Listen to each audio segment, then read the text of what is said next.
Materi kewirausahaan kali ini adalah menerapkan dokumen administrasi usaha untuk kelas 11. Adapun tujuan pembelajaran dari materi ini adalah yang pertama, menjelaskan pengertian prinsip, fungsi pengaturan, dan tujuan administrasi usaha.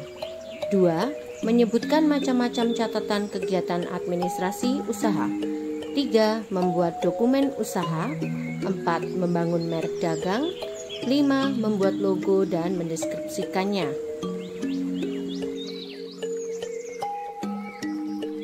Poin A. Administrasi usaha memiliki dua arti, yaitu arti sempit dan arti luas. Dalam arti sempit, administrasi usaha adalah melakukan kegiatan-kegiatan catat-mencatat, surat-menyurat, pembukuan, dan sebagainya. Sedangkan dalam arti luas, administrasi usaha adalah suatu proses yang umumnya terdapat pada semua usaha kelompok negara, swasta, sipil, atau militer, serta berbagai bentuk perkumpulan.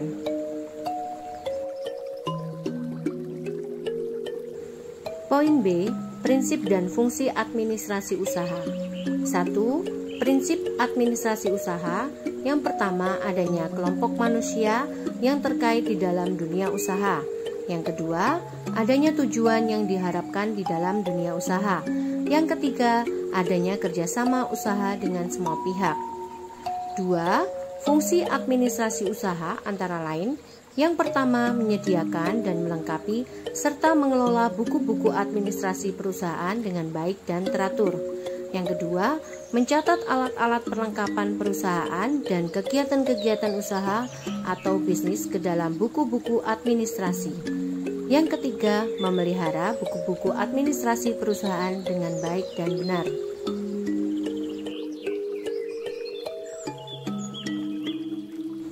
Poin C. Pengaturan dan tujuan administrasi usaha.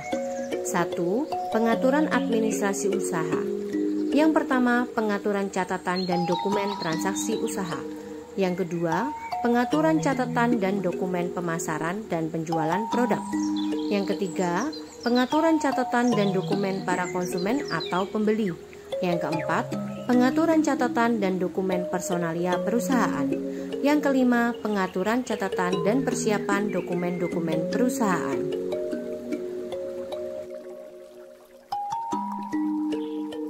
Yang kedua, maksud dan tujuan administrasi usaha agar wirausaha sebagai pemilik perusahaan dapat: yang pertama, memonitor kegiatan dan pengendalian usaha. Yang kedua, mengamankan jalannya pelaksanaan kegiatan usaha. Yang ketiga, mengevaluasi kegiatan usaha. Yang keempat, menyusun program pengembangan kegiatan usaha. Yang kelima, menunjukkan adanya bukti-bukti kegiatan usaha. Yang keenam, mengambil keputusan dalam pengembangan dan pengendalian usaha.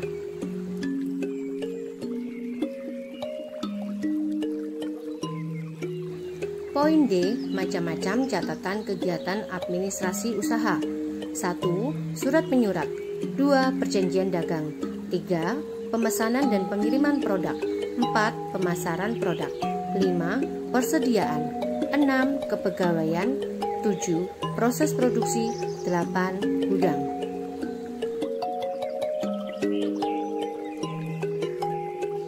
Poin E. Prosedur administrasi gudang.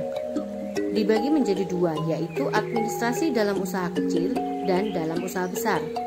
1. Administrasi dalam usaha kecil, yaitu pencatatan produksi dan pengadaan barang, diantaranya pencatatan produksi barang dan pencatatan penyediaan barang. Yang kedua, pencatatan barang dagangan dan produksi, antara lain pencatatan produksi barang dan pencatatan return dan klaim.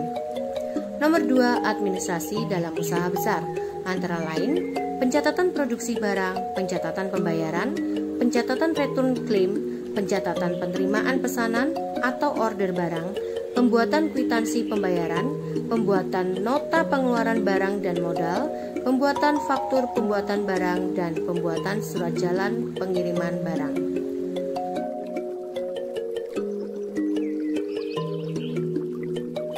Poin F. Perangkat administrasi usaha. Di samping adanya peralatan dan perlengkapan, perusahaan perlu mempersiapkan perangkat administrasi berupa formulir, kartu dan buku untuk mencatat dan membuat dokumen. Di antaranya 1. Buku produksi, 2. Buku penjualan, 3. Buku penerimaan kas, 4. Buku piutang, 5. Buku voucher, 6. Faktur penjualan, 7. Kwitansi, 8. Surat jalan. Berikut ini adalah contoh-contoh beberapa perangkat administrasi usaha.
Demikian materi hari ini, sekian dan terima kasih.